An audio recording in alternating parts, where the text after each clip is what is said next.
heard the not guilty on the murder? Obviously, you know, anybody that's waited this long for something like of this severity to go to trial, and to hear the verdict be that after, you know, the case that they put on and everything that they made so clear, and to have that verdict come out is just, I mean, it's unreal. You mentioned that they made it so clear. Do you think they got it wrong?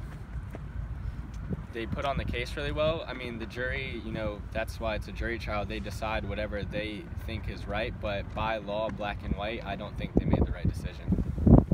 What was it like to hear his excuse, to hear his reasoning behind everything? Honestly, it's kind of hard to listen to any of it, and I mean, because everybody's gonna say they're sorry. Everybody's gonna say that they didn't mean to do it and it was so bad, but I mean, honestly, what would have happened if he would have never even got caught for the first robbery? Would he, I mean, he probably would have continued doing the same things he was doing before, obviously. So the apology is, honestly, it's not accepted. Now there is another person that's going to be charged for this. Are you hoping for a different outcome? What are you hoping with that? It is my understanding that that person is already in jail on 85 years for another charge. So I already know he's going to spend the rest of his life in there. Honestly, the outcome of that case, I mean, of course it's important to me, but he's already in jail for the rest of his life. None of this is going to bring back my mom, you know, so, I mean, it is what it is at this point, honestly. It's taken so long and it's been so much, and there's nothing that is going to happen that's going to make me feel better about the situation. What about 35 years? Too little? Yes, obviously, too little. For, you know, my life, you know, her brother's life, the family's life, all the lives that are affected, and, you know, he still gets to get out and live his life, and, you know, yeah, he did the time, but he has his family and everything else. It's not fair.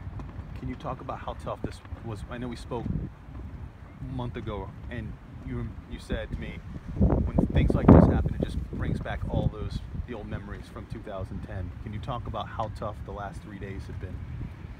I mean, it's just no sleep, no food, you know, mentally just bringing you back. Every single time they play a video or bring up a piece of evidence or read a story or a statement or anything, it's just, you have to relive it all over again and again, and it's punishing and it's hard, but, you know, I had to be here for this. Tell us about your mom. What was she like?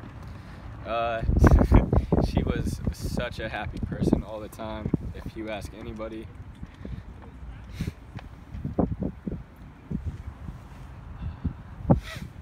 no matter what situation she was going through,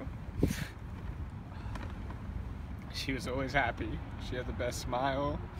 You know, she was good to people around her. She always tried to bring up like a really good vibe and bring the best out of people. So. And your sister, can you tell us what you remember about her? That she was just an amazing person to be around. She knew how to liven a party. She was a person that you wanted to be around. She was very easy to be around. She made it, you know, the normal things. She would make those, you know, an adventure. She was an amazing person.